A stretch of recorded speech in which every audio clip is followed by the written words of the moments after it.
week 15 of the NFL season. It's the biggest week in the DFS season as well, not just for you, Brian, but for the entire DFS world. It's Walid. I'm here with the aforementioned Brian, and we got a lot to cover before we send you packing to Puerto Rico. Yes, we do. It is a big week indeed. So the Fan Championship online for FanDuel, they have the live final. DraftKings has their live final. So, and even then, if you're not in any of those contests, still another big week for DFS, another opportunity to grow our bankroll. So, yeah, and it's an interesting week for sure, just looking at it from an early perspective. Let's jump into it, starting with the biggest favorites on the slate. We have the Niners, 12.5 points at home against the Chiefs. Not the Chiefs, against the Falcons. We have the Chiefs, who are 10.5-point favorites against the Broncos. And then we have the Bengals, who are 10-point underdogs to the New England Patriots. Has that line moved since the extra scouting the Patriots did? Yeah, I think it actually moved a point. Yeah, people realized what's going on. So I think it's open at 9. Now it's at 10. So there you go. There you go. And the Raiders are a touchdown favorite in their last game in Oakland against the Jags. Kind of wild. It is kind of wild, yeah. It's to see Oakland 7-point favorites over anyone, but Jacksonville's had an incredibly poor stretch of games. So I think this is similar to last week, where we saw a lot of the big favorites not be represented that much in the highest projected owned plays. San Francisco, because they spread the ball around on offense and the uncertainty at running back. Kansas City, hasn't performed up to expectations as of late. New England spreads the ball around, and then Oakland just sucks. So yeah, I think a lot of the ownership we'll see will be in the next group of games. We talk about these high total games. Let's jump into those. We have the Texans and the Titans, who are projected to be the highest scoring game this week, 50 points. Can't believe what the Texans did last week. That was a dud for the ages. The Rams and the Cowboys, 49 points. Is that implied total?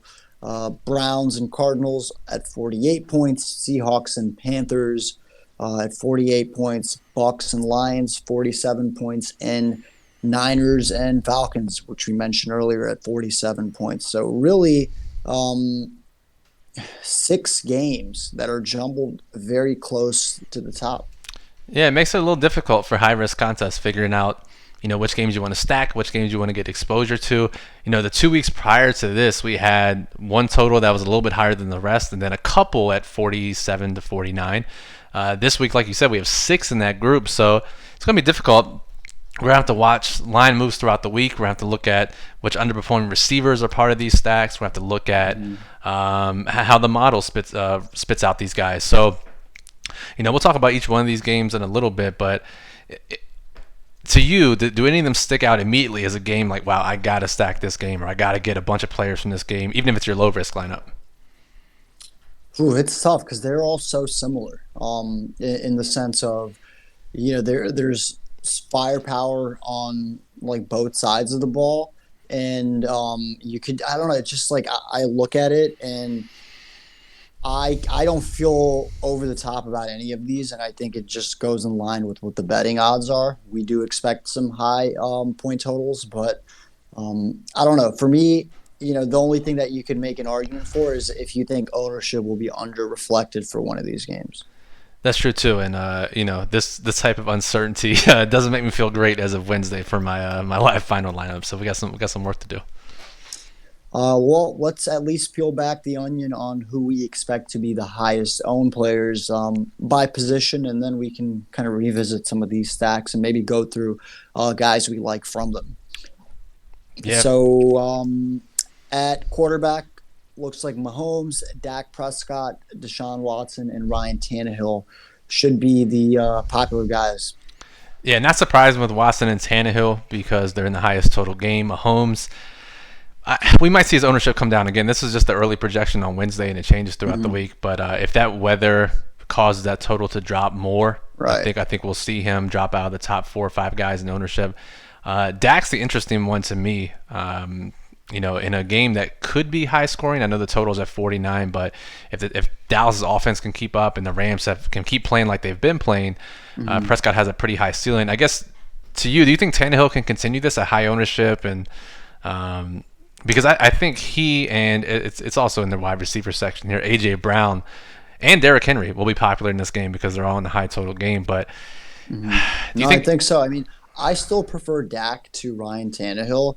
I think, if I'm not mistaken, on DraftKings, Tannehill is 6,500, whereas Dak is 6,300. Right. So we've reached the point where Ryan Tannehill is worth more than Dak, and the recency bias is definitely going to be in favor of Tannehill. So I'd say I like Dak over Tannehill.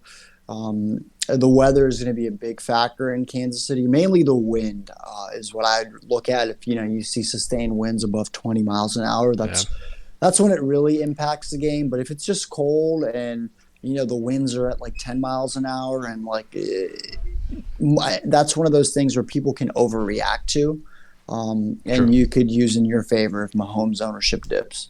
Right, and that's something we always check in on Sunday morning to see. Oh shit, this total's dropped 3 points Sunday morning. That likely means some weather has something to do with it. So, Mm-hmm. yeah. What about these running backs? These are the guys.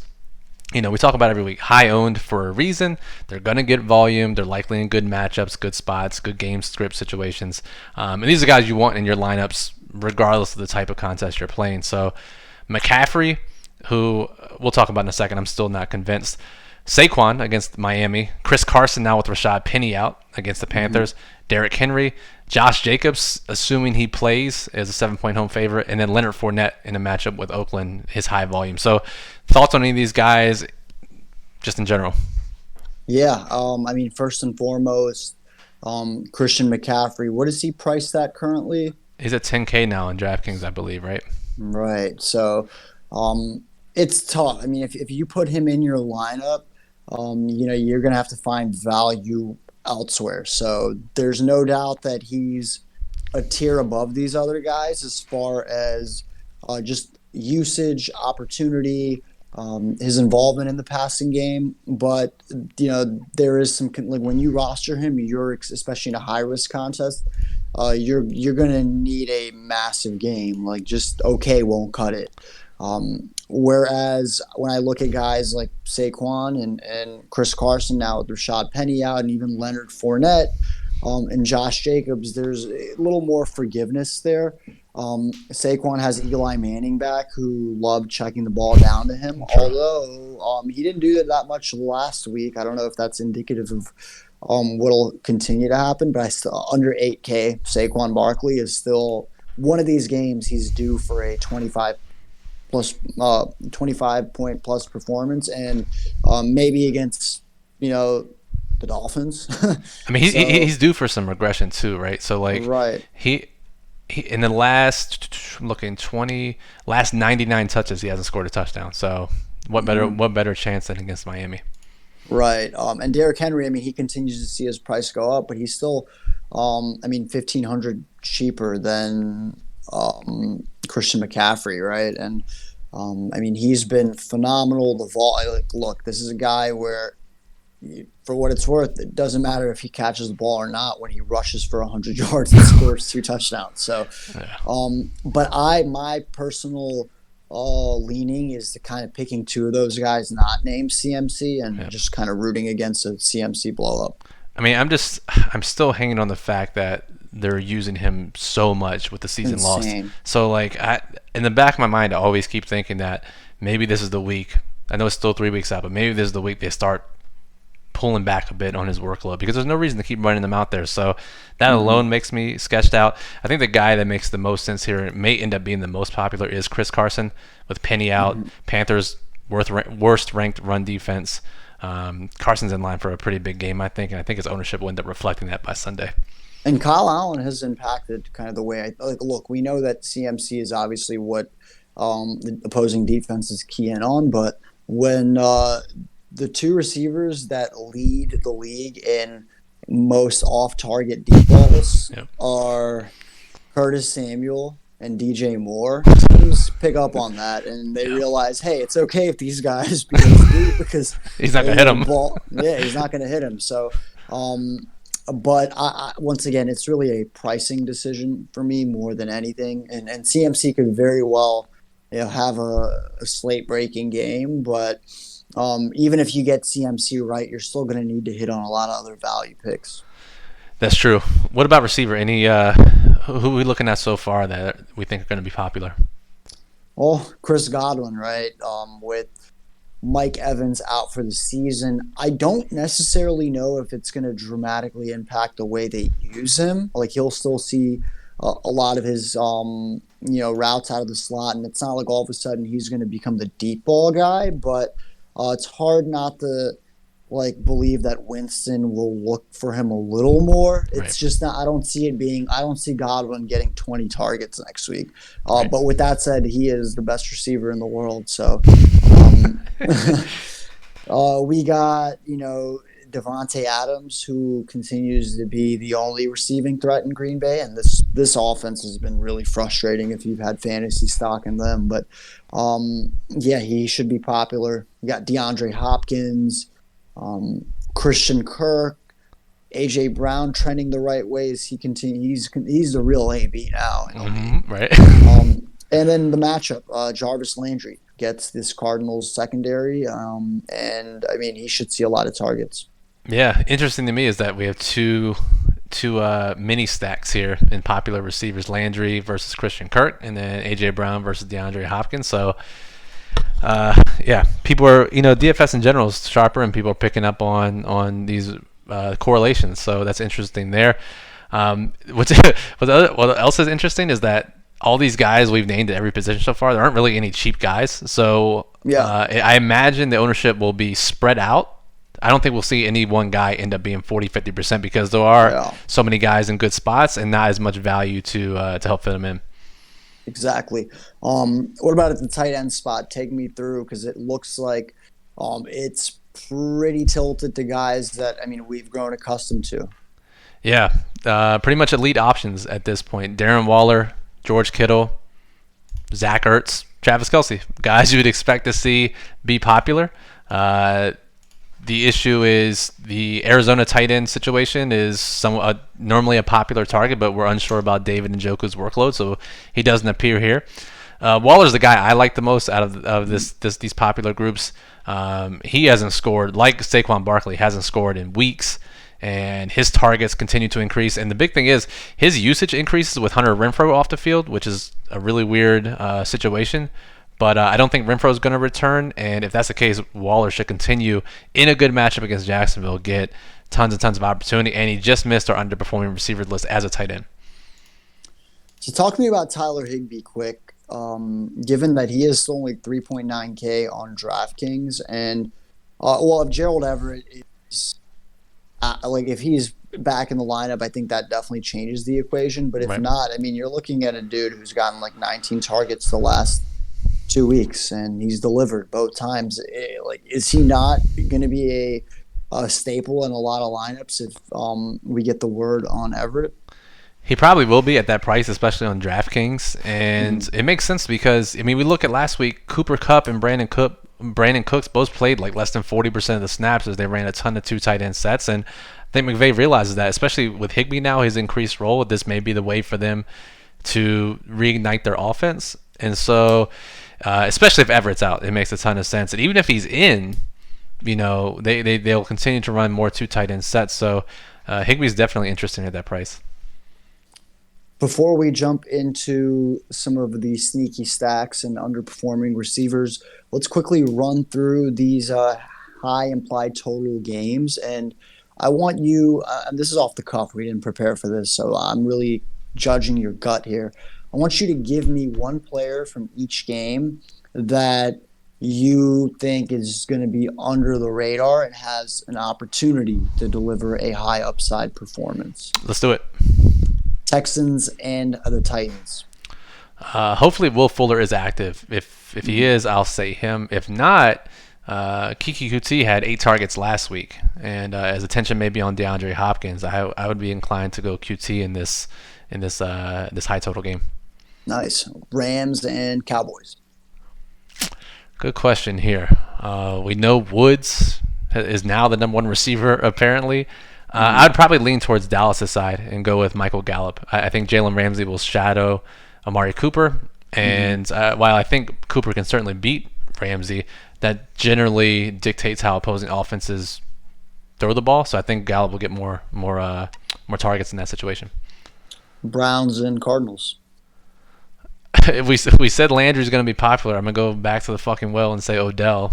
And he's going to continue to get targets. I'll say Odell. Panthers and Seahawks. Maybe my favorite play of the entire slate is Tyler Lockett. He's at the top of our underperforming receivers list. And if you read any fantasy analysis this week, it says that, especially geared towards season long, it's like you cannot trust Tyler Lockett. He has X amount of yards over the last couple of games, blah, blah, blah. Pete Carroll came out today and said Tyler Lockett's finally back to full health. Remember, he had the flu. He had that leg injury.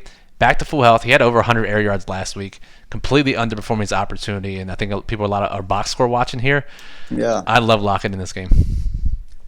Bucks and Lions. It's probably one of those reserve or now thrust into the starting role Tampa receivers, whether it's Perriman or Justin Watson, I think. Yeah, and Niners and Falcons. Christian Blake, I think. Yeah, Richard Sherman's out, so that obviously lowers the 49ers pass defense a bit. Julio's going to be popular, or at least should be. I think he's on the mainstream buy low receiver list, so I think he'll be popular. You can save a lot of ownership, a lot of salary with Christian Blake. Let's talk about some sneaky stacks then. We have a couple in mind, and I think we got to talk about this Tampa and Detroit game. Yeah, I think, we every week we say full game stacks, go players of both sides. I think Tampa Bay is a great example where you can just go a ton of Tampa Bay lineups and just run it back with Kenny Galladay, period. Like, don't worry about any other Lions player. Just go Kenny Galladay. And then on the other side, you have Jameis or even Ryan Griffin if he starts at quarterback because he's capable. And then you just rotate in Godwin, Perriman, Justin Watson, O.J. Howard. Like, I think that makes the most sense to me. Any other game that you've been eyeing? Probably Giants and Dolphins, right? I mean, you and I both like this matchup from a fantasy perspective. So what do you think? Yeah, no, I think you can get really creative with it. And from the Giants side, obviously you have Saquon. You could throw in Eli. Slayton has come on the scene. Sterling Shepard and Golden Tate are going to be overlooked. And then on the other end, Fitz and Devontae Parker. Yeah, and even if Parker misses, look out for Isaiah Ford. He had like 10 targets last week, and he was a Matt Waldman favorite, a guy we trust with his talent evaluation. So Ford finally getting an opportunity. We'll see if Albert Wilson and Devontae Parker miss. That could be a 3K guy that ends up being getting some targets. All right, best time of the podcast, the underperforming receiver list for week 13, or I should say week 14, as we look back at guys that got a lot of air yards, a lot of opportunity, didn't deliver for whatever reason, and for those box score watching, may have missed the potential blow up. Yeah, also known as this week my WFFC player pool. Let's go. So, Tyler Lockett, we already mentioned. Scary Terry, despite scoring the touchdown last week, is still underperforming, which is crazy. Guys who score touchdowns generally don't end up on this list. Scary Terry is on the list. Chris Conley, who we talked about in the season-long episode, with DJ Chark out, Conley still getting a ton of air yards, now facing the Oakland defense. I love that spot. He's way too cheap on both sites. Kelvin Harmon, so 2 Redskins receivers if you have the guts to do it. Curtis Samuel, who we also talked about, not being able to convert. He's been, oh man, talk me out of this. We'll get to it in a second, actually. Okay, so Curtis Samuel, Robert Foster he kind of qualifies. He had over 100 air yards last week, but barely plays. So if we get word that he's going to play more, maybe him. He plays Sunday night. Stephon Diggs, Julio Jones, Christian Blake, who's going to step into the starting lineup, Jacoby Myers, and then we have guys who just missed: Christian Kirk, Will Fuller, Darren Waller, and Tyreek Hill. So lots of guys again. Looks like another week where we might want to flex a receiver in high-risk contests because of the amount of options we have. Love it. And Brian will win his half mil or mil based off these guys for sure. Fingers crossed. Let's hope. Any of those guys stand out to you as in good spots or any other notes? No, I like Julio Jones. I think some folks might just be scared of the matchup, but if they're 11-point underdogs, Julio has Like, yeah, to see his name on the list, it just means that he's due because he's by far the best receiver on this list. And I mean, he has yet to kind of have that eruption week. He hasn't scored in Lord knows how many weeks, going back to the Julio Jones narrative. So hopefully he crushes it. 2 touchdowns, 200 yards this week. Perfect. I like it. Lots of guys here, and like I said, just kind of mix and match these guys with the stacks you like, and around those stacks as well. So like, Carolina and Seattle has a high total. You could very easily stack Russ Wilson, Chris Carson, Tyler Lockett, running back with Curtis Samuel, for instance. So lots of ways to play these guys. Lots of ways to make money with them. All right. Well, that does it for us for the Week 15 version. We'll catch you this weekend. A lot at stake. If you have any questions at Occupy Fantasy, you know where to find us. And trust the process, guys. You've gotten this far, and hopefully you've picked up some tickets that are going to take you on the road to some big bucks. Yes, exactly. So these podcasts are out Wednesday, obviously. All of our normal content will be as scheduled, even though we'll be in Puerto Rico. So we'll have a Saturday stream at some point. And if you want to see what the WFFC live final is like, follow us on Instagram at Occupy Fantasy. We're going to be posting some pictures and some stories from down there. So if you're interested at all, go follow us there. Let's do it. All right, Occupy fam, good luck, and let's get after it.